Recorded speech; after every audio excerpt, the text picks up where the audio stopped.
Si tu pensais à 20 ans qu'on peut vivre de l'air du temps, ton point de vue n'est plus le même.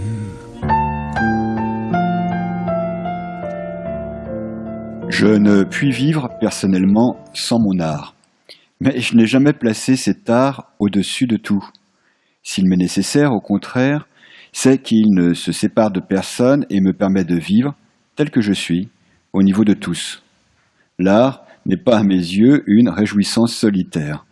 Il est un moyen d'émouvoir le plus grand nombre d'hommes en leur offrant une image privilégiée des souffrances et des joies communes.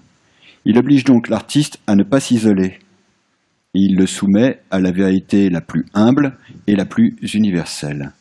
Et celui qui souvent a choisi son destin d'artiste parce qu'il se sentait différent, apprend bien vite qu'il ne nourrira son art et sa différence qu'en avouant sa ressemblance avec tous. L'artiste se forge dans cet aller-retour perpétuel de lui aux autres, à mi-chemin de la beauté dont il ne peut se passer et de la communauté à laquelle il ne peut s'arracher. C'est pourquoi les vrais artistes ne méprisent rien. Ils s'obligent à comprendre au lieu de juger.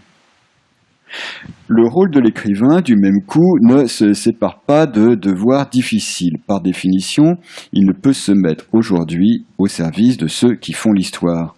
Il est au service de ceux qui la subissent, ou sinon, le voilà seul et privé de son art. Toutes les armées de la tyrannie, avec leurs millions d'hommes, ne l'enlèveront pas à la solitude, même et surtout s'il consent à prendre leur pas.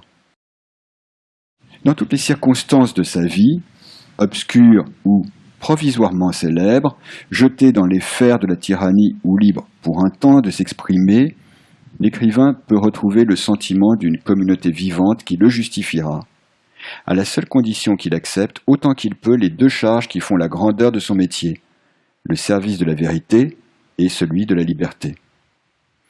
Puisque sa vocation est de réunir le plus grand nombre d'hommes possible, elle ne peut s'accommoder du mensonge et de la servitude qui, là où ils règnent, font proliférer les solitudes.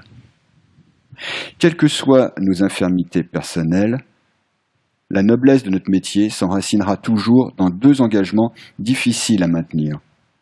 Le refus de mentir sur ce que l'on sait et la résistance à l'oppression.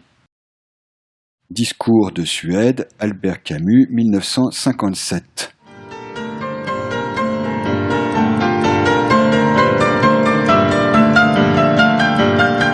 Je continue ma vie d'artiste